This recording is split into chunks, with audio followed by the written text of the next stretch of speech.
देखना दिलचस्प होगा।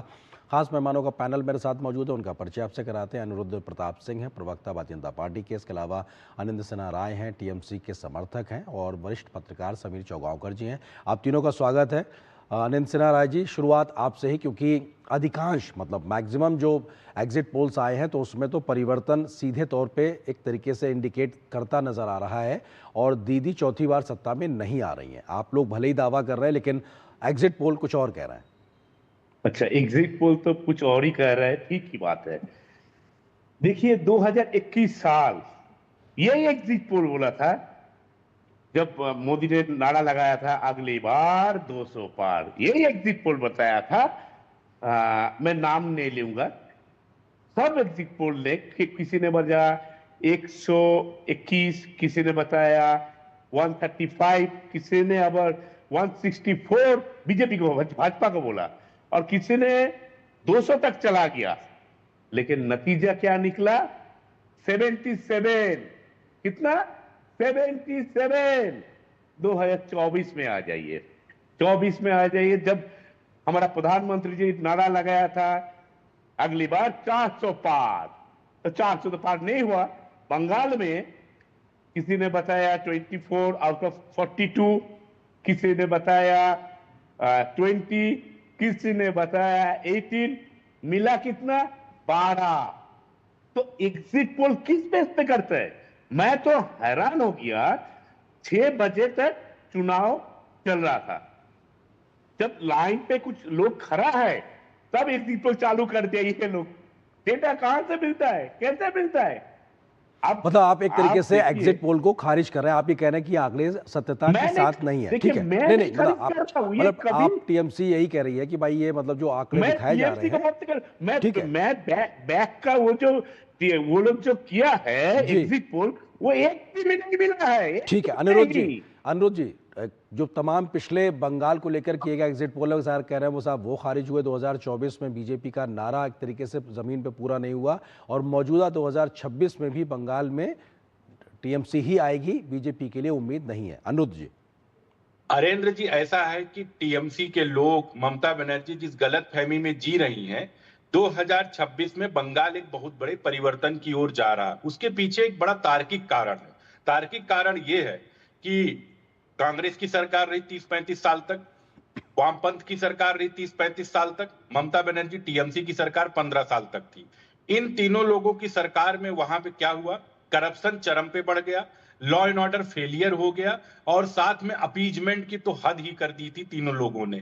उसके वर्सेस अगर Modi led BJP government, NDA government का लोग देखते हैं तो वहां पे गुड गवर्नेंस, सेवा और सुशासन दिखता है, वहां पे डेवलपमेंट दिखता है। तो लोगों ने चुना कि मोदी लेड गवर्नमेंट दिखता है एक तरफ, उसको चुना कि मोदी जी के, ममता के भय से मोदी जी के और बीजेपी में लोगों ने भरोसा दिखाया। जो मोदी जी का डिलीवरेबल कमिटमेंट है वो लोगों को समझ में आता है कि एक तरफ त्रिपुरा है, एक तरफ आसाम है, एक तरफ उड़ीसा है। अनुज जी, ममता दीदी ने आज दावा किया है वीडियो संदेश जारी करके कि 230 सीटों से पार एक तरीके से टीएमसी निकल रही है। दूसरा वो ये कह रही हैं कि हमारे कार्यकर्ता मतगणना का जो केंद्र है डटे रहे, किसी प्रकार की अभी भी गुंजाइश नहीं छोड़नी है बीजेपी के लिए। वो फिर भी अभी उम्मीद करके चल रहे हैं कि वो आप पे आरोप लगा रहे हैं, और 230 के पार जाने की बात कह रहे हैं वो।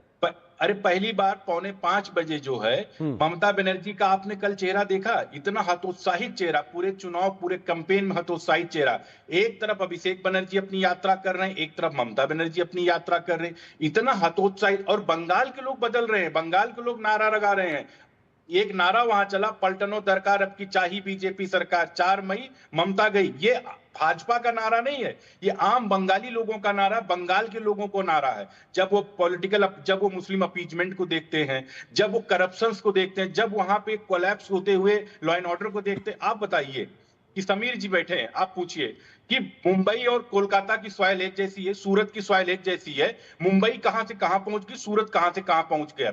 उत्तर प्रदेश, बिहार का व्यक्ति एक समय जो कोलकाता के पहले कलकत्ता था, तो लोग कहते थे भैया कलकत्ता कमाने जा रहे हैं। आज बंगाल का व्यक्ति पूरे देश में जा रहा है। इसका मतलब आपने इंडस्ट्री वहां पे बंद कर दिया। तो जाहिर सी बात, जब आपने डेवलपमेंट नहीं किया, नौकरियां नहीं इजाद किया, महिलाएं वहां नहीं सुरक्षित हैं, केवल आपने अपीजमेंट किया, तो लोग जाएंगे कहां? लोग किसको चुनेंगे? एक तरफ गुड गवर्नेंस, एक तरफ बैड गवर्नेंस। समीर जी, सवाल ये है कि हमने कई बार बीते समय में देखा है कि हमेशा एग्जिट पोल सही नहीं होते, लेकिन हमेशा गलत हो ये भी ज़रूरी नहीं। लेकिन जो इंडिकेशन एक मोटे तौर पे दिखाई पड़ रहा है बंगाल के एग्जिट पोल्स को लेकर, आपको लगता है कि क्या एक ट्रेंड की तरफ हम एक देख रहे हैं उसको, कि एक परिवर्तन जैसी स्थिति दिखाई पड़ेगी? समीर जी। देखिए अमरेंद्र जी, अगर एग्जिट पोल को अगर नहीं भी माना जाए, टीएमसी के समर्थक कह रहे हैं कि भाई एग्जिट पोल को नहीं मानते, लेकिन जनता के सेंटिमेंट्स को तो आप मानोगे ना, कि जो जमीन पर जनता का सेंटिमेंट्स नजर आता है। और मुझे लगता है कि इस बार जनता का सेंटिमेंट्स जो था वो, अगर ममता बनर्जी के 2011, 2016 और 2021 में 3 बार की सरकार के बाद 2026 का देखें तो जमीन पर परिवर्तन साफ नजर आ रहा था। मुझे भी जो खबर लगी है कि बंगाल के अंदर जनता परिवर्तन चाह रही थी, तो इतना बड़ा मतदान होना है, 92% से ज्यादा फर्स्ट फेज में होना है, 92% के करीब सेकंड फेज के अंदर होना। और कलकत्ता के अंदर जहां देखेंगे आप, पिछले चुनाव में भारतीय जनता पार्टी का खाता भी नहीं खुला था, वहां पर इस बार 27% ज्यादा वोटिंग हो रही है। मुझे लग रहा है कि भारतीय जनता पार्टी इस बार बहुत बेहतर प्रदर्शन बंगाल के अंदर करने जा रही है। और लगातार बंगाल की जनता को यह महसूस हुआ है कि भाई पहले आपने 30 साल और 1947 से लेकर 1977 तक आपने कांग्रेस को दिए, 77 से लेकर 2011 तक वामपंथ को, कम्युनिस्टों को 32 साल आपने दिए, और उसके बाद ममता बनर्जी को 15 साल दिए। तो बंगाल की जनता को लग रहा है कि इतना लंबा शासन देने के बाद भी बंगाल आज कहां पर है, बंगाल आज कहां खड़ा भारत के अन्य राज्यों की तुलना में। तो मुझे लग रहा है कि अब जनता को लग रहा है कि प्रधानमंत्री मोदी ने जिस तरीके से 2014 के बाद देश के अंदर प्रशासन दिया है, भारतीय जनता पार्टी के राज्य सरकारों के साथ डबल इंजन की सरकारों ने जिस तरीके से काम किया है, मुझे लग रहा है इस बार बंगाल भी डबल इंजन की सरकार के साथ जाना चाहता है। उसको लगता है कि जहां केंद्र की सरकार है वही भारतीय जनता पार्टी की सरकार के साथ विकास की धारा में बह सकते हैं। और प्रधानमंत्री मोदी ने जो कहा था कि गंगा बिहार से निकल के बंगाल में जाती है, मुझे लग रहा है वही बिहार का जो परिणाम था वह बिहार से निकलकर बंगाल में जा रहा है। और इस बार मुझे व्यक्तिगत रूप से, पत्रकार रूप में, बंगाल में परिवर्तन नजर आ रहा है। और इस बार मुझे लगता है कि भारतीय जनता पार्टी पूर्ण बहुमत की सरकार बंगाल के अंदर बनाने जा रही है। ठीक है अनिल जी, मैं आप ही के पास आ रहा हूं और आपसे सवाल ये, क्योंकि बीते कई चुनाव, मतलब लोकसभा, राज्यसभा, लोकसभा या विधानसभाओं के चुनाव की बात की जाए तो बंगाल में एक बड़ी हिंसा का एक दौर देखा गया। बहुत दुखद मृत्यु भी हमने, राजनीतिक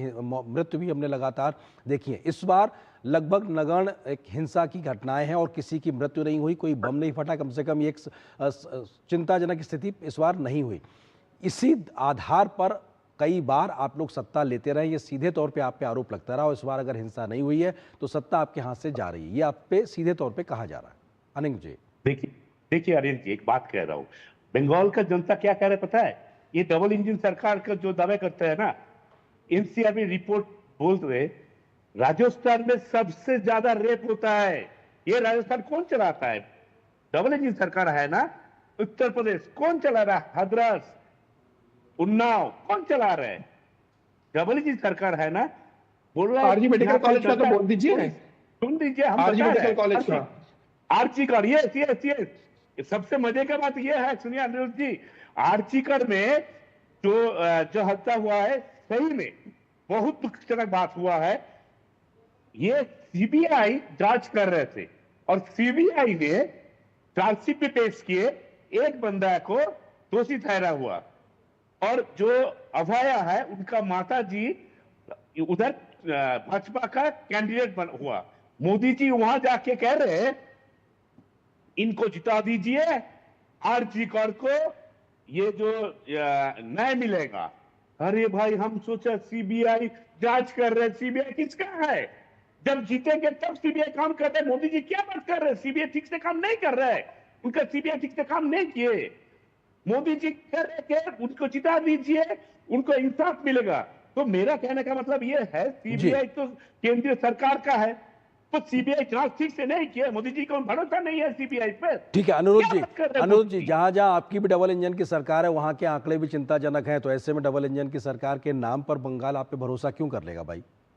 देखिए हरेंद्र जी, देखिए अभी कल की घटना है, सवाल, हाँ जी, जो बोलिए।